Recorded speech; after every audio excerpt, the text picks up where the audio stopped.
Si bien en términos absolutos la cantidad de inmigrantes que se instalaron entre 1880 y 1930 fue inferior a la que se dirigieron a los Estados Unidos, Argentina tuvo la mayor proporción de extranjeros con relación a su población total.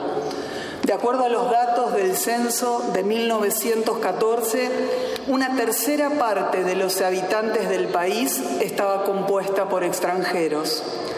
La organización política e institucional y la modernización económica y social fueron los pilares en los que se asentó el proceso de transformación.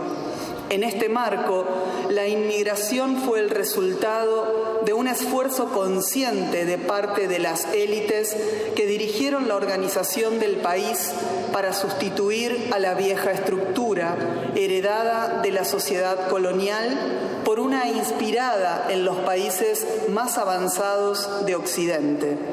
El propósito principal era modificar sustancialmente la composición de su población, sumando a la población nativa la de inmigrantes preferentemente europeos, que debían transmitir sus valores al conjunto de los habitantes del país. Estas ideas de época, sostenidas por referentes como Alberdi, autor de las bases y puntos de partida para la organización política de la República Argentina, antecedente imperativo de nuestra Constitución, marcaron el pensamiento y la visión de aquellos que pretendían fundar y organizar un Estado. Cuando los migrantes provenientes de los países de la Europa industrializada se radicaran en nuestro país, harían lo posible para que éste se transformara y se convirtiera en una nación avanzada, ya que se creían en la educación de las cosas, que consistía en educar con el ejemplo y con la enseñanza de habilidades concretas, más que con la enseñanza humanística y formal. Si bien fueron otros los que llegaron a la Argentina, la migración fue una particularidad histórica, social y política propia de nuestro país, que provocó cambios sustanciales en nuestra estructura y composición. En 1949 se instauró el 4 de septiembre como Día del Inmigrante en la Argentina. El decreto 21430, firmado por Juan Domingo Perón, recordó que ese mismo día de 1812 se publicó el primer decreto de un gobierno argentino sobre el fomento de la inmigración. El decreto que creó el Día del Inmigrante destacó el impacto positivo de la inmigración en nuestro país y el propio preámbulo de la Constitución pondera la apertura de la Argentina a la llegada de nuevos habitantes. En la Argentina, con datos provenientes de Naciones Unidas, la población migrante en el año 2019 representa el 4,9% del total.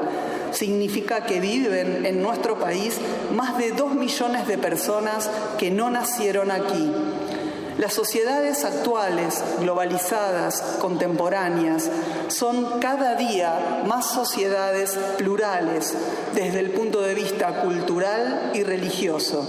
Frente a la diversidad, los Estados nacionales ensayan diferentes soluciones de regulación jurídica.